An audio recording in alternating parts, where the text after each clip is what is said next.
नमस्कार मित्रांनो, मी उदय लाड पुन्हा एकदा स्वागत करतो आपल्या सर्वांचं आवडत्या युट्यूब चॅनल शेती मित्रवर व्हिडिओ पाहणाऱ्या प्रत्येक शेतकरी मित्राच्या आणि कास्तकार बांधवाच्या आजच्या व्हिडिओमध्ये मनापासून खूप खूप स्वागत।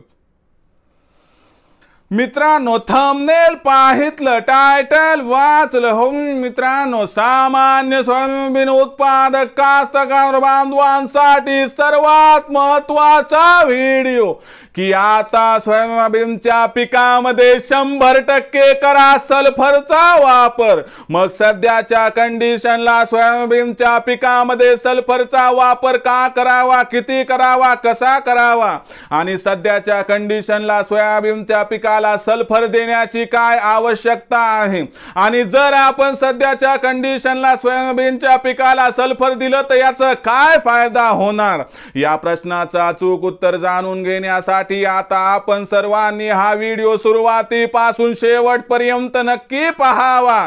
हा व्हिडिओ सुरुवातीपासून शेवटपर्यंत पाहत असताना जर आपल्याला मनापासून हा व्हिडिओ आवडला तर जरूर या व्हिडिओला या ठिकाणी एक लाईक करा। जास्तीत जास्त कास्तकार बांधवांपर्यंत हा व्हिडिओ पाठविण्यासाठी या व्हिडिओला या ठिकाणी जरूर शेअर करा। सबस्क्राइब करून जरूर नोटिफिकेशन बेल ला ऑल करा, यामुळे येणारा प्रत्येक व्हिडिओ हा आपणास या ठिकाणी मिळत राहतो। तर बघा मित्रांनो, सामान्य सोयाबीन उत्पादक कास्तकार बांधवांसाठी सर्वात महत्त्वाचा व्हिडिओ की सध्याच्या कंडिशनला आता सोयाबीनच्या पिकामध्ये 100% करा सल्फरचा वापर। मग सध्याच्या कंडिशनला सोयाबीनच्या पिकामध्ये सल्फरचा वापर का करावा, किती करावा, कसा करावा आणि सोयाबीनच्या पिकामध्ये सध्याच्या कंडिशनला सल्फरचा वापर केला तर काय होणार फायदा, चला बघूया। बघा मित्रांनो, मागच्या काही दिवसांपासून आपल्याकडे निरंतर पाऊस सुरू आहे, यामुळे जमिनीत वापसा झाली नाही आणि आपल्या पिकाच्या मुळ्यांना जे अन्नद्रव्याची आवश्यकता आहे ते परिपूर्ण झालं नाही, म्हणून आपल्या सोयाबीनच्या पिकाची वाढ काही प्रमाणात खुंटली व कुठं आपलं पीक हे पिवळं पडताना दिसत आहे। मग अशा परिस्थितीमध्ये अन्नद्रव्याची गरज पूर्ण करण्यासाठी आपल्या पिकाला सल्फरचा डोस हवेच्या माध्यमातून देणं गरजेचं आहे। यासाठी आपल्याला 15 लिटरच्या पंपामध्ये 25 ग्रॅम चिलेटेड या ठिकाणी सल्फर टाकायचे। त्याच्यामध्ये जर आपलं पीक 40 दिवसाच्या वर असेल तर 126100 15 लिटरच्या पंपाला 100 ग्रॅम आणि बायोविटा टॉनिक 15 लिटरच्या पंपाला 50 ml वापरायचं आहे। जर या पद्धतीने आपण कॉम्बिनेशन तयार केलं तर तुम्हाला सांगतो या कॉम्बिनेशन मुळे आपल्या पिकाची प्रकाश संश्लेषणाची थांबलेली क्रिया पुन्हा एकदा सुरू होणार। यामुळे आपल्या सोयाबीनच्या पिकाला वाढीसाठी आवश्यक असणारं पोटेन्शियल मिळणार, ज्यामुळे सोयाबीनच्या पिकाची एकीकडे वाढ होईल, दुसरीकडे मुळ्या नासण्याची भीती, मुळ्यांना बुरशी लागण्याची भीती कायमस्वरूपी संपेल।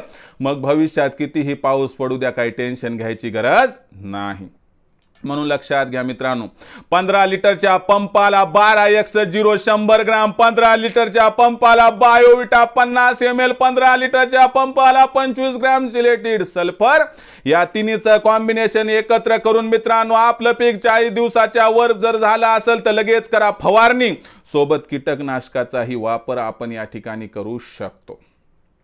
तर मित्रांनो, या पद्धतीने जर आपण सल्फरचा वापर या 4-5 दिवसातील वापसा न झालेल्या शेतामध्ये केला तर आपल्या सोयाबीनच्या पिकाला बुरशी लागण्याची भीती संपेल व सोयाबीनचं पीक असं जबरदस्त पद्धतीने वाढेल की टेन्शनची गरज नाही। म्हणून घाबरून न जाता प्रत्येक समस्येचं सोल्युशन असते, हे सोल्युशन तुम्हाला शेती मित्र आवडत्या YouTube चॅनलवर मिळत राहील। आजचं हे सोल्युशन कसं वाटलं कमेंट सेक्शन मध्ये लिहून कळवा की सध्याच्या कंडिशनला 100% करा सल्फरचा वापर। ही माहिती आवडली असेल तर नक्की या व्हिडिओला लाईक करा, जास्तीत जास्त कास्तकार बांधवांपर्यंत पाठवण्यासाठी शेअर करा, सबस्क्राइब करून जरूर नोटिफिकेशन बेल ला ऑल करा, यामुळे येणार प्रत्येक व्हिडिओ हा आपणास या ठिकाणी मिळत राहतो। तर मित्रांनो, अशाच एका नवीन व्हिडिओसह मी आपला मित्र उदय लाड आपल्या सर्वांच्या आवडत्या युट्यूब चॅनल शेती मित्रवर मिळत राहील। तोपर्यंत माझ्या प्रत्येक शेतकरी मित्राचे आणि कास्तकार बांधवाच्या आजच्या व्हिडिओमध्ये मनापासून पुन्हा एकदा खूप खूप आभार।